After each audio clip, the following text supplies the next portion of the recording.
मेरा नाम राधिका है। मैं एक हाउसवाइफ थी। मेरे पति दूसरे शहर में काम किया करते थे। अभी मेरे पास कोई बच्चा भी नहीं था और मेरी ससुराल में भी कोई नहीं था, इसलिए मैं सारा सारा दिन घर में अकेली रहती थी। मैंने सोचा कि क्यों ना मैं कोई नौकरी कर लेती हूँ।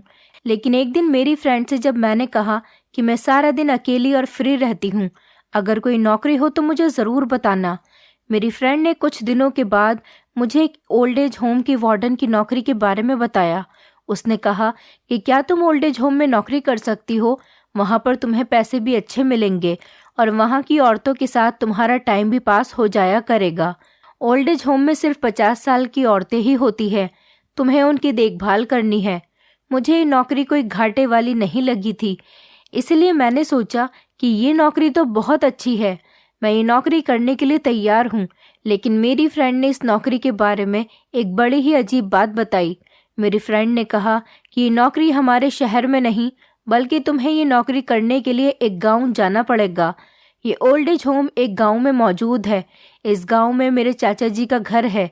मैं कुछ दिन पहले अपने चाचा जी के घर गई थी, तब उन्होंने मुझे इस गांव के ओल्ड एज होम के बारे में बताया था और कहा था कि अगर कोई यहाँ पर वार्डन की नौकरी करना चाहे तो उसे बता देना, इसलिए मैं तुम्हें बता रही हूँ। अब हमारे गांव की औरतें तो पढ़ी लिखी है नहीं। मैंने सोचा कि मैं इस नौकरी के बारे में तुम्हें ही बता दूं। तुम इस नौकरी के लिए बिल्कुल परफेक्ट हो। मैंने अपनी दोस्त से कहा कि तुम कह तो ठीक रही हो, लेकिन पहले एक बार मैं अपने हस्बैंड से इस बारे में परमिशन ले लेती हूँ, क्योंकि मुझे अपना घर छोड़कर गाँव में रहना पड़ेगा। मेरी फ्रेंड ने कहा, तुम्हें वहाँ पर कोई दिक्कत नहीं होगी।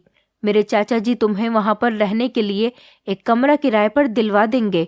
तुम आराम से वहाँ रह सकती हो। वहाँ तुम्हें कोई परेशानी नहीं होगी। मैंने अपने पति को कॉल की और उनको सब कुछ बता दिया।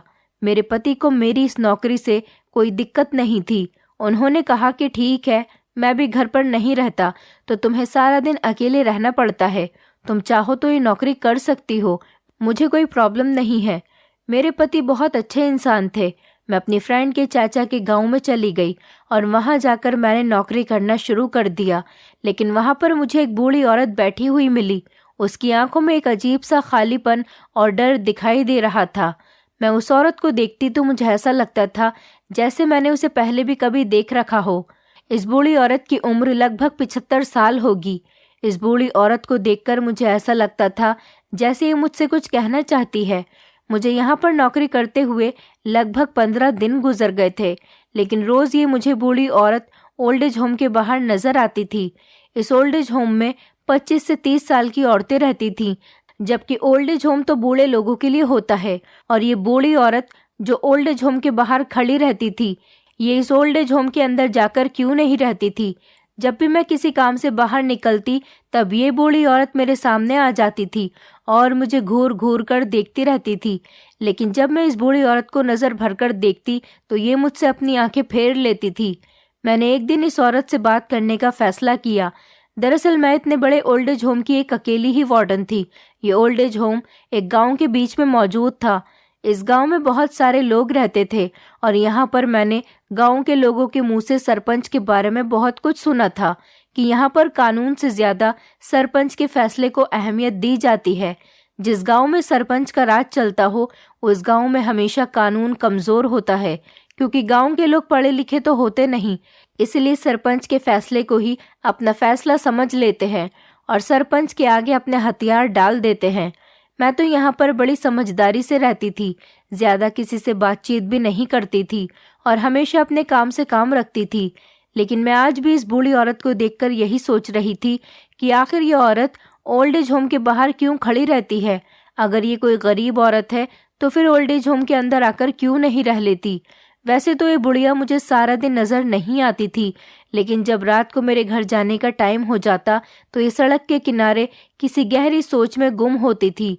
रात को ओल्ड एज होम में किसी दूसरे वार्डन की ड्यूटी होती थी। मेरी ड्यूटी बस सुबह 8 बजे से लेकर रात के 8 बजे तक की ही होती थी।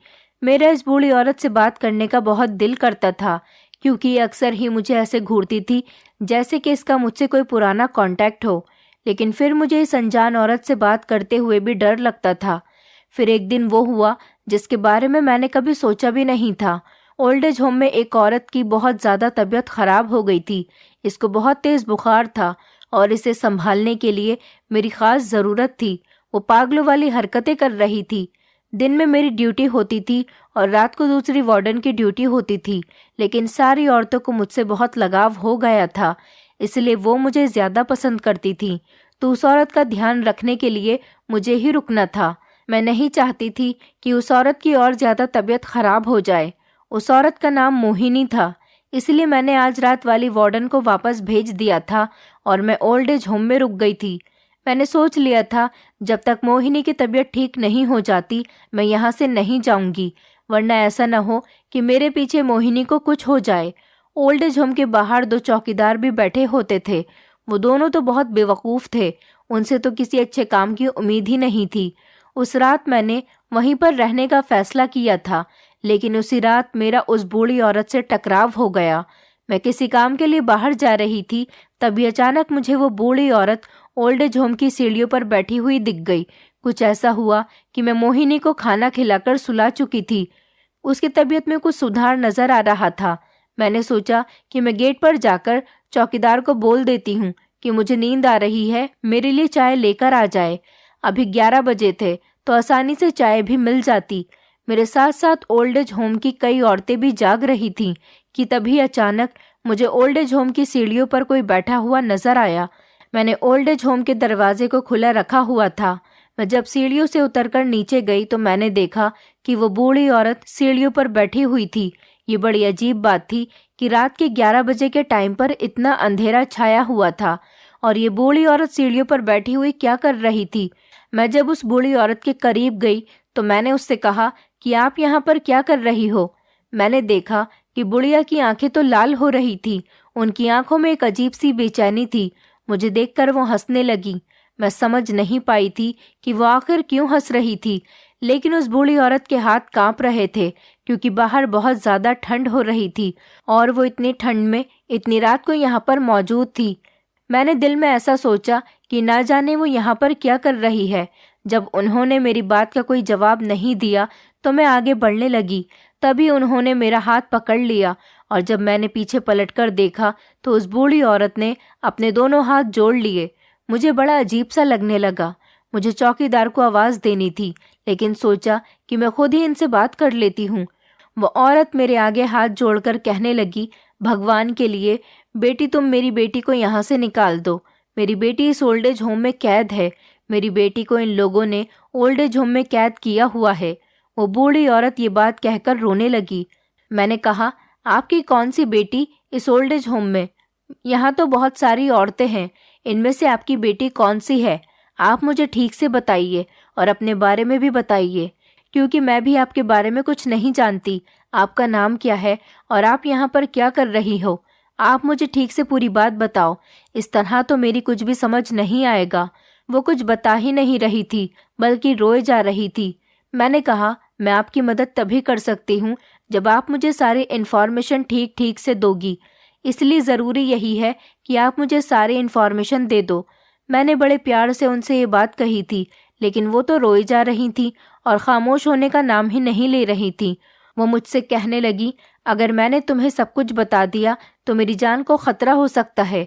बस मैं बहुत मजबूर हूँ, जिस वजह से तुम्हें कुछ नहीं बता सकती। तुम मेरी बेटी को इस ओल्ड एज होम से आज़ाद कर दो। मैं उस औरत की बातें सुनकर बहुत हैरान रह गई थी। आखिर वो क्या चाहती थी? उनके कहने का क्या मतलब था? मेरी तो कुछ भी समझ में नहीं आ रहा था। मुझे लगा कि शायद ये पागल औरत है, तभी तो इस तरह की बातें कर रही है। और उस बूढ़ी औरत की हालत देखकर भी यही लगता था कि वो पागल है या फिर डिप्रेशन का शिकार है। बस वो बार बार यही कहे जा रही थी कि मेरी बेटी को इस ओल्ड एज होम से आज़ाद कर दो। मैंने सोचा कि मैं सुबह ओल्ड एज होम की किसी औरत से इस बूढ़ी औरत के बारे में पूछूंगी, और सुबह को मैंने ऐसा ही किया। सुबह तक मोहिनी की तबीयत भी कुछ बेहतर हो गई थी। सुबह को मैंने ओल्ड एज होम की एक समझदार औरत से इसके बारे में बात की तो उसने मुझे बताया कि यहाँ ओल्ड एज होम की सीढ़ियों पर जो बूढ़ी औरत बैठती है उसकी दिमागी हालत ठीक नहीं, इसलिए वो ऐसी बातें करती है। सबको यही लगता है कि वो पागल है। ये सुनकर मैं बड़ी हैरान हुई थी और जो मैंने आइडिया लगाया था वो बिल्कुल ठीक था। जिस तरह की बातें वो बूढ़ी औरत कर रही थी, उसकी बातों से तो ऐसा ही लग रहा था कि वो पागल है और बहकी बातें कर रही है। लेकिन फिर वो अपनी बेटी को इस ओल्ड एज होम से आज़ाद करवाने जैसी बातें क्यों कर रही थी? ये सारी बातें मुझे कुछ परेशान कर रही थी। मैंने सोचा कि अगली बार जब वो बूढ़ी औरत मुझे मिलेगी तो मैं उससे दोबारा से बात करूंगी। लेकिन 2-3 दिन तक वो बूढ़ी औरत मुझे कहीं दिखाई नहीं दी। मैंने फिर भी उस बुढ़िया की तरफ से अपना ध्यान यही सोचते हुए हटा लिया कि ये तो पागल औरत ही है, जिसकी बातों ने मुझे बेवजह परेशान कर दिया था। लेकिन इस बारे में तो कभी मैंने सोचा ही नहीं था कि दोबारा से मेरा सामना उस बूढ़ी औरत से हो सकता है। ये लगभग 1 हफ्ते बाद की बात है। मैं रात के 8 बजे ओल्ड एज होम से अपने घर जाने के लिए निकल रही थी। तभी अचानक वो बूढ़ी औरत मुझे ओल्ड एज होम की सीढ़ियों पर बैठी हुई मिली। मैंने उनको ओल्ड एज होम के अंदर आने का इशारा किया। आज मैं उनसे ढंग से बात करना चाहती थी और जानना चाहती थी कि वो चाहती क्या है, उनको क्या परेशानी है और वो ऐसी बहकी बातें क्यों करती है। लेकिन इतनी ही देर में ओल्ड एज होम के आगे एक बड़ी सी कार आकर रुकी। बूढ़ी औरत की भी उस कार पर नजर चली गई और वो कार को देखते ही वहां से जाने लगी और जाते हुए एक बार भी उन्होंने ओल्ड एज होम को पलटकर भी नहीं देखा। वो वहां से चली गई। ऐसा लग रहा था जैसे उस बुढ़िया को इस गाड़ी से डर लग रहा हो। मैं ये देखकर हैरान रह गई और फिर मेरा ध्यान भी कार पर ही था। कार में से एक उम्रदार बड़ी बड़ी मूंछों वाला आदमी बाहर निकला। उसके सर पर पगड़ी भी थी। उस आदमी की कार को देखकर लग रहा था कि वो कोई बहुत अमीर आदमी है। उस आदमी के साथ साथ 4-5 लोग भी मौजूद थे जो कार से बाहर निकले थे। वो आदमी ओल्ड एज होम की सीढ़ियां चढ़कर ऊपर की तरफ आ रहा था। एटीट्यूड तो उस आदमी के चेहरे से ही झलक रहा था। मुझे उस आदमी को देखकर ऐसा लगा कि गांव का कोई अमीर आदमी है। वो आदमी ऊपर आ गया और कहने लगा कि राधिका जी आप ही हैं? मैंने कहा जी मैं ही हूँ राधिका। तो वो कहने लगे कि हमें आपसे ही बात करनी है। मैंने कहा जी चलिए ऑफिस में चलते हैं, आराम से बैठकर बात करते हैं। उसके बाद हम लोग ऑफिस में चले गए और वो आदमी मेरे सामने रखी हुई चेयर पर बैठ गया। उन्होंने बताया कि मैं इस गांव का सरपंच हूँ। आखिरकार मैंने आज गांव के सरपंच को देख ही लिया था, क्योंकि मैंने यहाँ लोगों के मुंह से सरपंच जी के बहुत चर्चे सुने थे। मैंने देखा कि सरपंच की आंखों में एक अजीब सा गुरूर था। वो कहने लगा कि मैडम मुझे आपका कुछ वक्त चाहिए। हमें पता है कि आप अपने घर की तरफ जा रही हो, लेकिन हम आपका ज्यादा टाइम नहीं लेंगे। मैंने कहा जी कहिए, मैं आपकी बात सुनकर ही जाऊंगी। सरपंच बड़ा ही बात वाला आदमी लग रहा था। वो कहने लगा कि क्या आपको पता है इस ओल्ड एज होम में औरतें बंद हैं? वो क्यों और किस लिए इस ओल्ड एज होम में रहती हैं और उन सबको किसने इस ओल्ड एज होम में रहने की परमिशन दी है? हालांकि आपने ये तो सुना होगा कि गांव में जुर्म बहुत कम होते हैं, फिर इस ओल्ड एज होम में सिर्फ 25 से 30 साल तक की उम्र की ही औरतें क्यों रहती हैं? क्या आपके दिमाग में कभी भी ये सवाल नहीं आया? इस बात ने तो मुझे भी हैरान कर दिया था। कभी मैंने इस बारे में सोचा ही नहीं था कि इस ओल्ड एज होम में सिर्फ 25 से 30 साल तक की उम्र की औरतें ही क्यों रहती हैं। मैंने सरपंच जी से कहा नहीं, मेरे दिमाग में कभी ये सवाल नहीं आया। इन औरतों के पास कोई सहारा नहीं, इसलिए ये औरतें यहाँ पर रहती होंगी। उम्र से कोई फर्क नहीं पड़ता। जब इंसान का कोई अपना नहीं होता तो वो कहीं ना कहीं रहने के लिए अपना ठिकाना ढूंढ ही लेता है। इसी तरह से इन औरतों ने भी यहाँ पर रहने की जगह ढूंढ ली। मेरी बात सुनकर सरपंच जी के चेहरे पर मुस्कुराहट आने लगी थी। वो कहने लगे कभी आपने ये नहीं सोचा कि सिर्फ औरतें ही क्यों, लड़कियां भी तो बेसहारा हो सकती है, बूढ़ी औरतें भी तो बेसहारा हो सकती हैं। मैं इस गांव का सरपंच हूँ और इस गांव पर मेरा राज चलता है। ये ओल्ड एज होम मैंने ही बनाया है और हर महीने जो आपको वार्डन की नौकरी के पैसे मिलते हैं वो भी मैं ही आपको भिजवाता हूँ। यहाँ पर कोई सरकार या कानून काम नहीं करता। यह हमारा गांव है, इसमें मेरी मर्जी चलती है। यहाँ का पत्ता भी मेरी मर्जी के खिलाफ नहीं हिलता। यहाँ कानून की नहीं मेरी चलती है। सरपंच जी की ये बात सुनकर तो मैं बहुत चौंक गई थी। मैंने उनसे कहा कि अच्छा तो आपको यहाँ का सरपंच होने पर बहुत घमंड महसूस हो रहा है। वो मेरी तरफ देखकर कहने लगे हमने सुना है कि आप इन औरतों का अच्छी तरह से ख्याल रखती हो। हमने आपकी बहुत तारीफ सुनी। जो वार्डन रात में नौकरी करती है उससे कई गुना बेहतर आप इस ओल्ड एज होम को संभाल रही हो। आपके यहाँ पर रहने वाली औरतों के साथ बड़ी अच्छी दोस्ती हो गई। आप उनका बड़ा ख्याल रखती हो। मुझे इस बात से बहुत खुशी हुई कि चलो हमारा बनाया हुआ ओल्ड एज होम अच्छा चल रहा है, जहाँ पर औरतों को कोई परेशानी नहीं। देखिए, मैं यहाँ आपसे कोई बहस करने नहीं आया, बस मैं आपसे ये कहना चाहता हूँ कि आप इन औरतों का ख्याल रखती हो, अच्छी बात है, क्योंकि यही तो आपकी नौकरी है। लेकिन कभी भी आपको इन औरतों में से किसी को भी ओल्ड एज होम से बाहर नहीं निकलने देना, चाहे वो आपके साथ आदत में कितनी ही अच्छी क्यों ना हो, चाहे उनका कोई भी पर्सनल काम क्यों ना हो। आप यहाँ के चौकीदार को बता देना, जिस चीज़ की भी ज़रूरत होगी हम ओल्ड एज होम के अंदर ही उस चीज़ को मौजूद करवा देंगे। लेकिन आपको इन औरतों में से किसी एक औरत को भी ओल्ड एज होम से बाहर नहीं आने देना। ये औरतें तब तक इस ओल्ड एज होम में रहेंगी जब तक इनके पति इनको यहाँ से लेने नहीं आ जाते। मैंने सरपंच जी से बड़ी हैरानी से सवाल किया, क्यों सरपंच जी, क्या इनके पति इनको यहाँ ओल्ड एज होम में रहने के लिए छोड़ गए? आखिर इन औरतों की क्या गलती है? ये इस ओल्ड एज होम में क्यों कैद रहेंगी? और अगर ये औरतें शादीशुदा हैं, इनके पति हैं, तो फिर वो इनको यहाँ क्यों छोड़ गए? सरपंच मेरी बातें सुनकर जोर जोर से हंसने लगा। सरपंच जी कहने लगे, लगता है कि आपने इन लोगों के मुंह से इनकी गलती को नहीं सुना। इन सब औरतों की एक बहुत बड़ी गलती है। ये मेरे कहने पर इस ओल्ड एज होम में रहती हैं और इन सब के पति मेरे कहने पर ही इनको यहाँ पर छोड़कर गए। इनकी गलती इतनी है कि ये बच्चा पैदा नहीं कर सकती। ये सारी की सारी बांझ औरतें हैं और मेरा यही मानना है कि जो औरत बच्चा पैदा नहीं कर सकती उसका ससुराल में कोई मकाम नहीं होता। इसलिए उसको घर वालों से अलग ही रखा जाए, बल्कि उसे अपने ससुराल और मायके वालों से बिल्कुल अलग रहना चाहिए। वो औरत अपने पति के लिए किसी काम की नहीं होती। और फिर ऐसी बांझ पत्नियां जो अपने पति को बच्चों की खुशी न दिखा सके, उनको जीने का कोई हक नहीं होता। ये तो मैं हूँ जिसने इन औरतों के लिए गांव में एक बड़ा सा ओल्ड एज होम बनवाया और इस ओल्ड एज होम में इन औरतों की ज़रूरत की हर चीज़ मौजूद कर दी और इनका ख्याल रखा जा रहा है। गांव के सरपंच के अनोखे किस्से तो मैंने बहुत सुने हुए थे, लेकिन आज मैंने उसकी सोच को भी परख लिया था।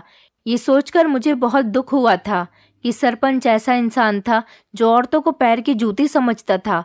मैंने सरपंच से सवाल किया कि 25 से 30 साल की उम्र की औरतें, इतनी उम्र में तो हमारे शहर में लड़कियों की शादी कर दी जाती है, लेकिन आप लोग उससे माँ बनने की उम्मीद लगा रहे हैं। ऐसा कैसे मुमकिन हो सकता है कि कोई भी लड़की शादी के 2-3 साल बाद ही आपकी गोद में बच्चा लाकर डाल दे? सरपंच कहने लगा, ऐसा बिल्कुल हो सकता है। हमारे गांव में 25-30 साल की उम्र में शादी नहीं की जाती, बल्कि हमारे गांव में 16 साल की उम्र में लड़कियों की शादी कर दी जाती है और हम 30 साल की उम्र तक इनको मौका देते हैं कि जब तक ये 30 साल की नहीं हो जाती तब तक ये बच्चा पैदा नहीं करती तो इनको इनके ससुराल से निकाल दिया जाता है। और अगर 30 साल की उम्र के अंदर अंदर बच्चा पैदा हो गया तो वही औरत अपनी ससुराल और पति के साथ रह सकती है। मुझे सरपंच के मुंह पर थूकने का मन कर रहा था। ये कितना गिरा हुआ इंसान था कि इन औरतों के अभिमान के साथ खेल रहा था। और ये कैसा गांव है? इस गांव के लोग क्या पागल हो गए हैं? अपनी इतनी छोटी छोटी बेटियों की शादी, जो कि ठीक से जवान भी नहीं होती, सिर्फ 16 साल की उम्र में कर देते हैं। और फिर जब कोई लड़की बच्चा पैदा नहीं करती तो उसे ही ओल्ड एज होम में बंद कर दिया जाता है। ये कोई अच्छा कानून नहीं था। सरपंच जैसे इंसान को तो पुलिस के हवाले कर देना चाहिए। जबकि अब यह हकीकत सामने आ गई थी कि जो गांव का सरपंच है वो बहुत ताकतवर इंसान है और गांव के सभी लोग उसकी बहुत इज्जत करते हैं और उसका कहना मानते हैं। उससे पंगा लेना मतलब अपनी नौकरी से हाथ धो बैठना। मुझे नौकरी इतनी प्यारी नहीं थी क्योंकि मैं कोई गरीब नहीं थी जो मुझे नौकरी की ज़रूरत होती, लेकिन मैं इन औरतों का साथ देना चाहती थी। उस दिन तो मैं सरपंच की बात सुनकर खामोश रह गई थी, क्योंकि मेरे पास सरपंच के खिलाफ एक्शन उठाने का कोई रीज़न नहीं था। वो औरतें भी तो खुशी खुशी इस ओल्ड एज होम में रह रही थी और मुझे इस ओल्ड एज होम में नौकरी करते हुए 3 महीने हो गए थे। लेकिन इस ओल्ड एज होम की किसी भी औरत ने मुझे अपनी परेशानी के बारे में कुछ नहीं बताया था। मुझे पता था कि गांव का कोई भी इंसान सरपंच के खिलाफ अपना मुंह इतनी आसानी से नहीं खोलेगा। मैंने सोचा भी नहीं था कि कभी मेरा सामना सरपंच जैसे घटिया इंसान से होगा। फिर ना जाने क्यों मेरे दिमाग में अचानक उस बूढ़ी औरत का ख्याल आया। मैंने सरपंच जी से कहा, सरपंच जी, आपने मुझे सारी बात तो बता दी, लेकिन एक बात नहीं बताई, वो ये है कि रोज रात के टाइम पर ओल्ड एज होम की सीढ़ियों पर एक बूढ़ी औरत बैठी हुई होती है। वो बूढ़ी औरत कौन है? क्या आप उसे भी ओल्ड एज होम में बंद करवाना चाहते हैं? मेरी बात सुनकर सरपंच के चेहरे पर घबराहट भरे एक्सप्रेशन साफ नजर आ रहे थे। मैंने इतनी देर की बातचीत में इस बात पर सरपंच के चेहरे के एक्सप्रेशन को बदला हुआ देखा था। वो बहुत डरा हुआ लग रहा था। उसे देखकर ऐसा लग रहा था जैसे उसे मेरा ये सवाल करना अच्छा नहीं लगा। सरपंच के चेहरे पर गुस्सा आ गया था और उसने उंगली उठाकर कहा कि आज के बाद दोबारा मुझसे उस औरत की बात मत करना, और वो अपने आदमियों को लेकर वहां से चला गया। मुझे आइडिया हो गया था कि जरूर कुछ न कुछ तो गड़बड़ है। उस बूढ़ी औरत का इस सरपंच से जरूर कोई ऐसा कनेक्शन है जिसकी वजह से ये सरपंच घबरा रहा है। मैं तो हैरान रह गई थी कि ये सरपंच एक बूढ़ी औरत की बात से घबरा गया, और आखिर इस सरपंच के अंदर ऐसा क्या है कि गांव का हर इंसान इसका इतना कहना मानता है। मुझे यहाँ ओल्ड एज होम में रुके हुए काफी टाइम हो गया था। दूसरी वार्डन भी आकर अपनी ड्यूटी पर चली गई थी। रात के 11 बज रहे थे। मुझे अब उस बूढ़ी औरत के बारे में जानने के लिए और भी ज्यादा इंटरेस्ट बढ़ता चला जा रहा था। मैं उस बूढ़ी औरत से बात करना चाहती थी। मैंने टाइम देखा तो 11 बज रहे थे। फिर सोचा कि चलो चौकीदार से कहती हूँ कि वो देख ले बूढ़ी औरत सीढ़ियों पर बैठी हुई है या नहीं। अगर बैठी हुई है तो वो उसे बुलाकर ऑफिस में ले आए। मैंने चौकीदार को बुलाया और कहा कि उस बूढ़ी औरत को बुलाकर लाओ और उससे कहो कि मैं उससे बात करना चाहती हूँ। अगर वो भी मुझसे बात करना चाहती है तो मैं उसकी हर बात मानने के लिए तैयार हूँ। चौकीदार कहने लगा, मैडम जी, ये औरत तो हर वार्डन से यही बात कहती है कि मेरी बेटी को यहाँ से निकाल दो। अगर उससे कहा जाएगा कि तुम्हारी हर बात मान ली जाएगी तो हो सकता है कि वो आपसे बात करने के लिए तैयार हो जाए। वो क्या चाहती है इस बारे में हम में से किसी को तो नहीं बताती, लेकिन कहती है कि मैं ओल्ड एज होम की वार्डन को ही सारी बात बताऊंगी। मैंने चौकीदार को परमिशन दी और कहा कि चलो ठीक है, उसको मेरे ऑफिस में लेकर आओ। चौकीदार जब बाहर गया तो वो बुढ़िया कहीं भी नजर नहीं आ रही थी। चौकीदार ने मुझे बताया कि मैडम जी, वो बुढ़िया तो बाहर है ही नहीं। मैंने सोचा कि चलो ठीक है, कल मिलेगी तो बात कर लूंगी, इसलिए मैं अपने घर चली आई। अगले दिन जब मैं ओल्ड एज होम आई तो मेरे दिमाग में यही कंफ्यूजन थी कि मैं उस बूढ़ी औरत से बात करूं या नहीं, क्योंकि हमारे ओल्ड एज होम में 2 चौकीदार थे और दोनों ही मुझसे कह रहे थे कि मैडम जी, आप सरपंच जी के इस काम में दखल अंदाजी मत करो। ऐसा करना आपको महंगा भी पड़ सकता है। बस आप अपना काम खामोशी से करती रहो। कभी सरपंच जी के खिलाफ जाने की कोशिश मत करना। कभी कभी ज्यादा किसी काम में इंटरेस्ट लेना भी इंसान के लिए खतरनाक साबित होता है।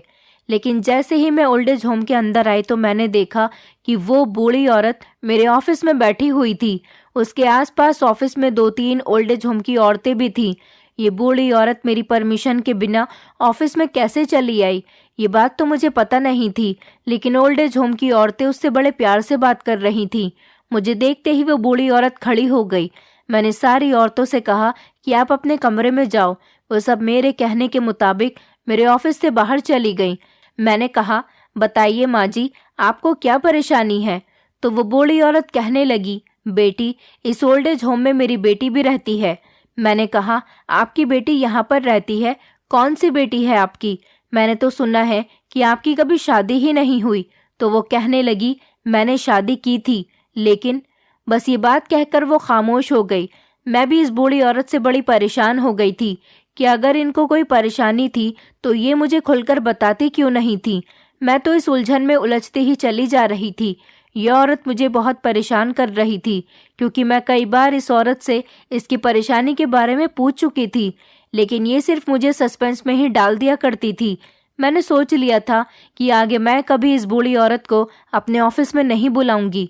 जब उन्होंने कुछ नहीं बताया तो मैं उनको ऑफिस में बैठा हुआ छोड़कर अपनी ड्यूटी करने के लिए चली गई थी, क्योंकि अब मैं इस औरत के साथ ज़्यादा टाइम वेस्ट नहीं करना चाहती थी। शाम का टाइम था, तभी अचानक मुझे आकर चौकीदार ने एक बड़ी ही अजीब बात बताई। वो कहने लगा कि सरपंच आपसे मिलना चाहते हैं। मैं अब इस सरपंच बुढ़े से दोबारा मिलकर अपना दिमाग खराब करना नहीं चाहती थी, क्योंकि वो आदमी मुझे बिल्कुल भी पसंद नहीं आया था। लेकिन क्या करती, इस पूरे गांव में इसी सरपंच का सिक्का चलता था, इसलिए मुझे इससे बात करनी ही पड़ेगी। अगर मैं बात नहीं करती तब भी मैं मुसीबत में पड़ जाती। मैं फटाफट अपने ऑफिस में आई तो देखा कि ऑफिस में ही सरपंच बैठा हुआ था। वो मेरे ऑफिस में इस तरह से बैठा हुआ था जैसे उसका अपना ऑफिस हो। वो मुझे देखकर कहने लगा, मैडम जी, मुझे आपसे एक बात करनी थी, अगर आप ठीक समझो या नहीं समझो, क्योंकि यहाँ तो मेरा ही हुक्म चलता है कि मैं आपको ये बताने आया हूँ कि एक रात के लिए ओल्ड एज होम की सारी औरतों को उनके पति से मिलने दिया जाए। लेकिन मैं सोच में पड़ गई कि जो पति अपनी पत्नियों को घर में नहीं रखना चाहते तो वो यहाँ अपनी पत्नियों के साथ एक रात क्यों गुजारना चाहते हैं। मैंने बड़े गुस्से से सरपंच जी से कहा कि ऐसा कैसे मुमकिन हो सकता है, जब उनकी पति को उनकी कोई अहमियत नहीं तो फिर अब वो इनसे क्यों मिलना चाहते हैं, जबकि ये औरतें तो आपके कहने पर इस ओल्ड एज होम में रहती हैं। सरपंच जी कहने लगे, पहले तो आप ये अपना घमंड खत्म कर दो, क्योंकि जो इंसान मुझसे बात करता है उसे मेरे आगे सर झुकाकर बात करनी होती है। आप जानती नहीं हो कि मेरी पहुंच शहर तक है। मैं चाहूँ तो इस नौकरी से क्या आपको आपके शहर से भी निकलवा सकता हूँ। इसीलिए आपके लिए बेहतर यही होगा कि बिना कोई सवाल करे आप वही करो जैसा मैं कहता हूँ। इन बातों पर ज्यादा ध्यान मत दो और यहाँ पर इन औरतों के पतियों के मिलने का बंदोबस्त कर दो। मैं चाहता हूँ कि हर औरत अपने पति से मिले ताकि सारी सच्चाई खुलकर लोगों के सामने आ सके और कोई मुझे गलत साबित ना कर सके। इतना कहकर सरपंच खामोश हो गया था और जाने के लिए खड़ा हो गया। मेरी भी उन औरतों से कोई दुश्मनी नहीं थी और वैसे भी इन औरतों को यहाँ रहने में कोई परेशानी नहीं है, तो फिर मैं कौन होती हूँ उनके बीच बोलने वाली। मैंने सरपंच जी के जाने के बाद चौकीदार से कहा कि इनके पतियों को अपनी पत्नियों से मिलने दो। लेकिन फिर एक बड़ी अजीब बात हो गई। चौकीदार ने बताया कि मैडम जी, सरपंच जी चाहते हैं कि सिर्फ इन औरतों की अपने पतियों से मुलाकात नहीं करवानी है, बल्कि इन लोगों को अलग अलग कमरे में सारी रात के लिए अकेला बंद कर देना है। अगर ऐसा नहीं किया गया तो सरपंच जी बहुत गुस्सा होंगे। उन्होंने सख्ती से कहा है कि हर औरत अपने पति से इसी तरह से मिले और बिल्कुल वैसे ही प्राइवेसी के साथ जिस तरह से पति पत्नी को एक दूसरे के साथ मिलना चाहिए। मैं भी इन पागलों जैसी हरकतों पर अफसोस में पड़ गई थी। अगर उनके पति अपनी पत्नियों से अकेले में मिलना चाहते हैं तो फिर अपनी पत्नियों को यहाँ क्यों छोड़ा हुआ है, इन्हें घर क्यों नहीं लेकर जाते। फिर मुझे चौकीदार ने एक और बात बताई जिसने मुझे बहुत ज्यादा हैरान कर दिया था। सारी औरतें अपने पति के आने से पहले अच्छी तरह से तैयार होंगी, सजेंगी, संवरेंगी। मैंने इस बात पर ज्यादा ध्यान नहीं दिया। मैंने यही सोचा कि इन औरतों की मर्जी, ये जैसा चाहे वैसा कर सकती है। जाहिर सी बात है यहाँ मेरी कोई बात नहीं सुनेगा, होगा वही जैसा सरपंच चाहते हैं। मैंने चौकीदार से कहकर औरतों को उनके पतियों से मिलने का पूरा इंतजाम करवा दिया था। लेकिन फिर एक बड़ी ही अजीब बात हुई। वो बूढ़ी औरत मेरे पास आई और कहने लगी, मैडम जी, मैं अपने साथ एक डॉक्टर को लेकर आई हूँ। मैं चाहती हूँ कि डॉक्टर साहब इन सारी औरतों का ट्रीटमेंट करें, उसके बाद ही रात को ये सारी औरतें अपने पति से मिलें। अब ना जाने ये क्या नई बात मेरे सामने आ गई थी। अब मुझे इस बूढ़ी औरत की भी बात माननी थी। मैंने कहा, ठीक है, जो जैसा चाहे वैसा कर सकता है, मुझे तो सिर्फ अपनी नौकरी से मतलब है। लेकिन वो बूढ़ी औरत कहने लगी कि बेटी, लेकिन तुम्हें यहाँ से 2-3 घंटे के लिए जाना होगा। मैंने कहा, क्यों? मैं ऐसे अपना ओल्ड एज होम छोड़कर यहाँ से क्यों जाऊँ? जब तक मेरी ड्यूटी ऑफ नहीं हो जाती मैं यहाँ से नहीं जा सकती। तो वो बूढ़ी औरत कहने लगी कि ठीक है, आप नहीं जाना चाहती हो तो मत जाओ, लेकिन मैं आपको कुछ बताना चाहती हूँ। मैं चाहती हूँ कि ये सारी औरतें अपने पति से मिलने से पहले डॉक्टर से अपना इलाज करवाएं। मैंने कहा, कैसा इलाज? तो वो बूढ़ी औरत कहने लगी, मुझे एक डॉक्टर साहब मिले जो कि बांझ औरतों का इलाज करते हैं। वो बांझ औरतों के एक ऐसा इंजेक्शन लगाते हैं जिस इंजेक्शन के बाद वो सारी औरतें अपने पति के साथ संबंध बनाने के बाद जल्दी ही प्रेग्नेंट हो जाती हैं। मैं ये बात सुनकर हैरान रह गई थी। मैंने कहा, ठीक है, तो फिर बुलाओ तुम अपने डॉक्टर को, देखते हैं कि तुम्हारा डॉक्टर कितना काबिल है। अभी रात होने में बहुत टाइम था, इसलिए वो बूढ़ी औरत अपने साथ डॉक्टर को लेकर आ गई। लेकिन जब मैंने डॉक्टर को देखा तो मेरे पैरों तले से जमीन निकल गई कि ये डॉक्टर कोई और नहीं बल्कि मेरा अपना पति था। अपने पति को देखकर मैं हैरान रह गई। मैंने अपने पति से कहा कि तुम यहाँ पर क्या कर रहे हो? उसके बाद जो कुछ मेरे पति ने मुझे बताया उसे सुनकर मेरे होश उड़ गए। दरअसल बात यह है कि मेरे पति ने मुझे बताया कि मुझे पता चला कि तुम इस गांव में नौकरी कर रही हो। जब मैं घर जा रहा था तो मैंने सोचा कि मैं अपनी कार से पहले तुमसे मिलने गांव चला जाता हूं और उसके बाद तुम्हें लेकर आ जाऊंगा। मैंने गांव में एंटर ही किया था, तभी अचानक ये बूढ़ी अम्मा मेरी गाड़ी से टकरा गई। ये बूढ़ी अम्मा रोए जा रही थी। जब मैंने इनसे इनकी परेशानी पूछी और इनको बताया कि मैं एक डॉक्टर हूँ, आप बताओ आपको क्या परेशानी है, आप क्यों रो रही हो, तो इन्होंने मुझे बताया कि गांव के ओल्ड एज होम में मेरी बेटी रहती है जो कि बांझ है और उसके पास अभी तक कोई औलाद नहीं। वहां पर मेरी बेटी ही नहीं बल्कि गांव की ऐसी बहुत सारी औरतें हैं जो कि बांझ हैं और बच्चा पैदा नहीं कर सकती। हमारे गांव के सरपंच ने उन्हें एक ओल्ड एज होम में बंद किया हुआ है। जब तक ये औरतें प्रेग्नेंट नहीं हो जाती तब तक इनको ओल्ड एज होम से बाहर नहीं निकलने दिया जाएगा और ये अपनी मर्जी के मुताबिक जिंदगी नहीं जी सकती। मेरी बेटी भी इसी ओल्ड एज होम में बंद है। ओल्ड एज होम में रहने वाली औरतों को कोई परेशानी तो नहीं, लेकिन सरपंच का मानना है कि जो औरत बच्चा पैदा नहीं कर सकती उसे इस दुनिया में जीने का कोई हक नहीं। मैंने इस बूढ़ी अम्मा को समझाया कि मैं आपकी बेटी और जितनी भी ओल्ड एज होम में रहने वाली औरतें हैं उन सब का इलाज करूंगा, क्योंकि साइंस ने बहुत तरक्की कर ली है। अमेरिका में रहकर मैंने औरतों के बांझ पर ही रिसर्च की है। हम लोगों ने एक इंजेक्शन बनाया है जो कि बहुत महंगा है, लेकिन जब वो इंजेक्शन किसी औरत के हाथ में लगा दिया जाए तब वो औरत अपने पति के साथ रिलेशनशिप बनाने के बाद जल्दी ही प्रेग्नेंट हो जाती है। और मैं ऐसा ही इलाज करने के लिए यहाँ पर आया हूँ, लेकिन तुम्हें देखकर बहुत खुश हुआ। मैं भी अपने पति को देखकर बहुत खुश हो गई थी। अब मैं सारी कहानी समझ चुकी थी कि ये बूढ़ी औरत मुझे क्या कहना चाहती थी, लेकिन कभी कुछ कह नहीं पाई।